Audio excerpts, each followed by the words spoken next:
Hey there, responders and RMPs. Chrissy Brooks with Health and Safety here to go through our hypothetical for week ending 3/8. And we are going to be dealing with an explosive 1.4C. So let's go ahead and get jumped in here. Here's our decision tree. So we're going to work through the decision tree and response sheets, reading every word out loud because it's good practice and it's going to keep our mind fresh. So you are called to a box with both an explosive 1.4C diamond hazard label and the UPS hazardous material shipping papers. That is leaking on a small amount of powdery substance on a belt line. The label says the contents are less than 10 pounds. There are no fumes that irritate the skin, no visible fumes, smoke, or irritating odors. Answer the questions below based on this scenario. So as you are going through your decision tree, I'm going to pause and let you guys go ahead and go through your decision tree and then making sure that we're reading everything so we're ending up in the right box.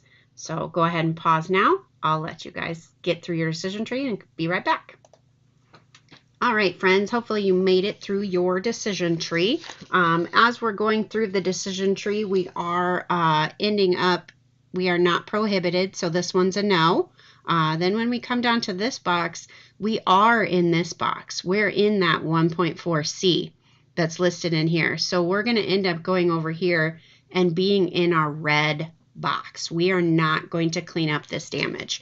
We allow explosive 1.4C in our system, but we do not clean it up. It's just too dangerous for a responder to clean it up. So we are going to click red box. We are going to contact our environmental coordinator, cordon off the area for 15 feet, etc., and continue on.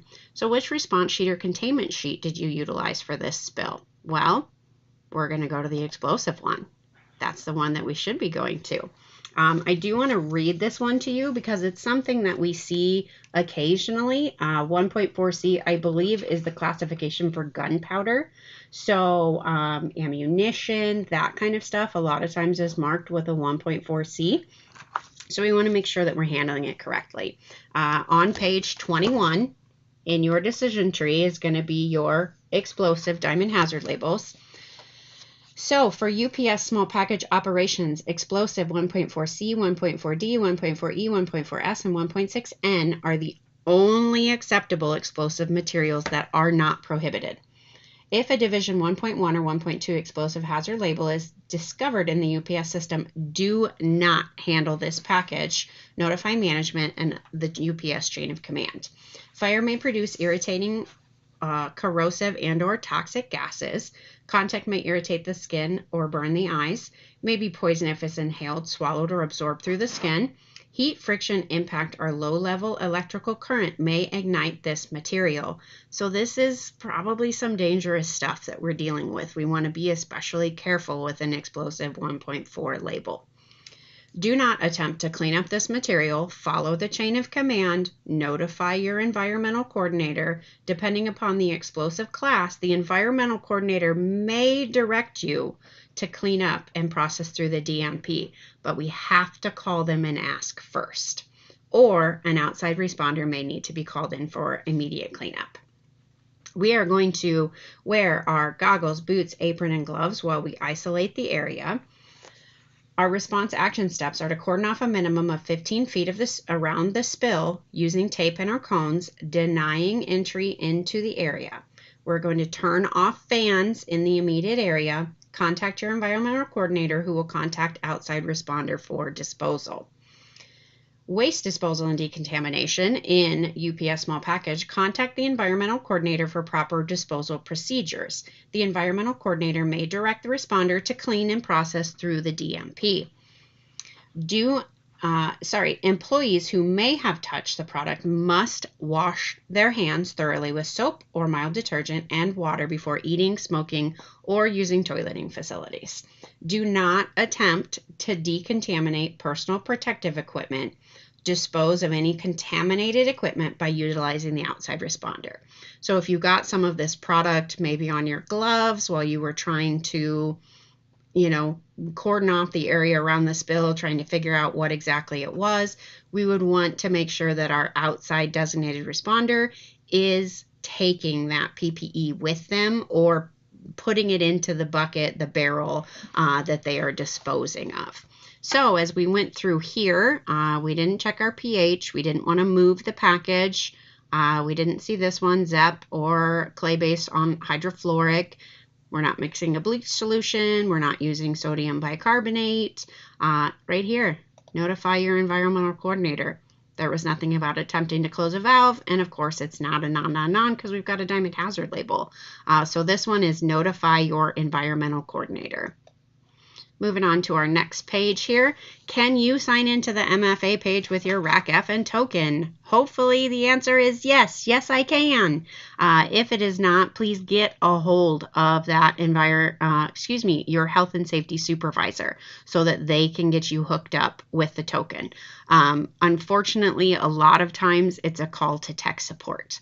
If you've had a token and it has timed out, most of the time you're going to need to call tech support and find out what you need to do. There's some kind of flip that they can switch, it's been a day, some kind of switch that they can flip to turn on your ETT. It's a whole thing. So first call tech support, then get a hold of your health and safety person. I verify that I can sign into ETT with the password generated on the MFA login site using my RACFN token. Again, if you're answering no, please let us know which access denied you're getting. If it's when you try to actually get into ETT, so you can get a password on the MFA, but you can't get into ETT, or do you get that access denied on the MFA page? That's also going to help us kind of know where you're at with it.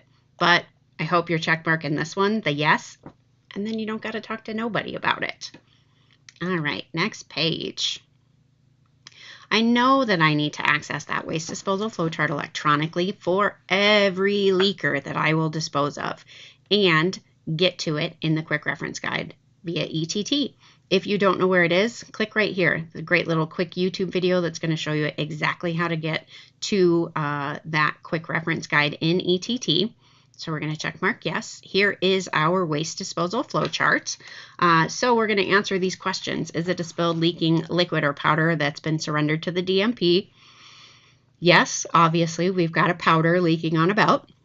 So has it spilled outside of a vehicle except when inside of a facility, or entered a drain, or does it have reportable quantity listed on the shipping papers? That's all going to be no. We are notifying our environmental coordinator, but this one is a no. So we're going to come down here to our red box.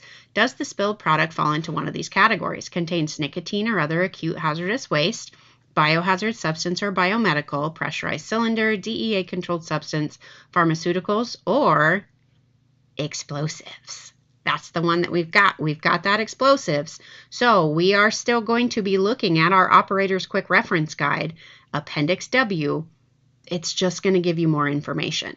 So our answer on the last question here on this page is going to be our red box. Refer to your operator's quick reference guide in the appendix. So red box. Going on to our next page. What do you do with a RCRA clean container? Again, RCRA clean container, that means it had something potentially hazardous in it.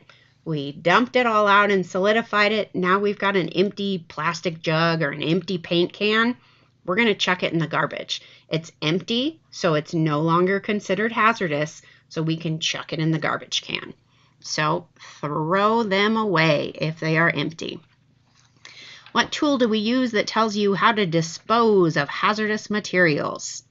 The key is right there in that question.